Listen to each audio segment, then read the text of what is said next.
কলিযুগে পাবন অবতার শ্রী গৌরাঙ্গ মহাপ্রভু, কলিযুগের নামদাতা, প্রেমদাতা, চৈতন্য দাতা, অচৈতন্য হৃদয়ের চৈতন্য দাতা শ্রী চৈতন্য মহাপ্রভু। আজকে তার আশীর্বাদ এখানে সবাই আপনারা বসে আছেন এক জায়গায়, কখনো হরিনাম শুনে গায়ে গা লাগিয়ে দুহাত তুলে আনন্দ করছেন, আবার কখনো চোখের জলে বুক ভাসাচ্ছেন। এটা চৈতন্য মহাপ্রভুর আশীর্বাদ। আজ থেকে 500 বছর আগে, 500 550 বছর আগে চৈতন্য মহাপ্রভু আবির্ভাব কালে ব্রাহ্মণ যদি শূদ্রের ছায়া দিয়ে পার হতো তাহলে গঙ্গা স্নান করে যাতে উঠতে হতো, এরকম একটা সমাজ ছিল।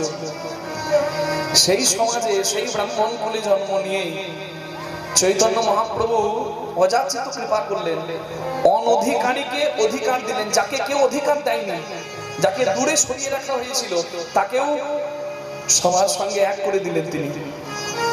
রাস্তায় হরিনাম করতে করতে যদি গৌরাঙ্গ মহাপ্রভু যান, কেউ যদি রাস্তার পাশে দাঁড়িয়ে থাকে, গৌরাঙ্গ মহাপ্রভু এগিয়ে গিয়ে বলে, ভাই তুই রাস্তার পাশে কেন? বলে, ঠাকুর তুমি এই রাস্তায় যাবে তো, তাই আমি রাস্তা থেকে সরে দাঁড়িয়েছি, আমাকে ছুলে যদি তোমার জাত চলে যায়। গৌরাঙ্গ মহাপ্রভু বলে, তোকে ছুলে যদি আমার জাত চলে যায়, সে জাত রেখে আমার লাভ নাই। পরশ পাথরের কাছে লোহা যখন যায়, লোহা কিন্তু সোনা হয়, পরশ পাথর লোহা হয় না। কই আমাকে ছুঁয়ে তুই তো শুদ্ধ হলি না, তাহলে তোকে ছুলে আমি কেন অশুদ্ধ হব?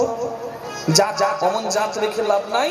যাক আমাদের জাত, আমরা একটা নতুন জাত করব, সেখানে কোনো বাধা থাকবে না, সবাই এসে যোগ দেবে, হরিনাম করে কাঁদবে, আবার দুহাত তুলে নাচবে, যার নাম হবে বৈষ্ণব সমাজ, তাতে থাকবে না কোনো বাধা। নিতাই গৌর প্রেমানন্দে হরি হরি হরি। ওই জন্য আপামর যত ভক্ত আছেন সবার প্রথমেই বাংলার মাটিতে জন্ম নিয়ে গৌরাঙ্গ মহাপ্রভুর চরণে প্রণাম করা উচিত। কেউ তাকে বললেন ধর্ম প্রচারক, কেউ বললেন সমাজ সংস্কারক, কেউ বললেন বদ্ধ পাগল, মাথা ঠিক নাই। নাহলে যাকে তাকে ধরে বল দেয়, ছ্যা ছ্যা ছ্যা বামুনের ছেলে গো, জাত পাত মানে না।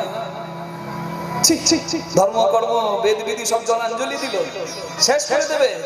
এ বাংলাটাকে নবদ্বীপ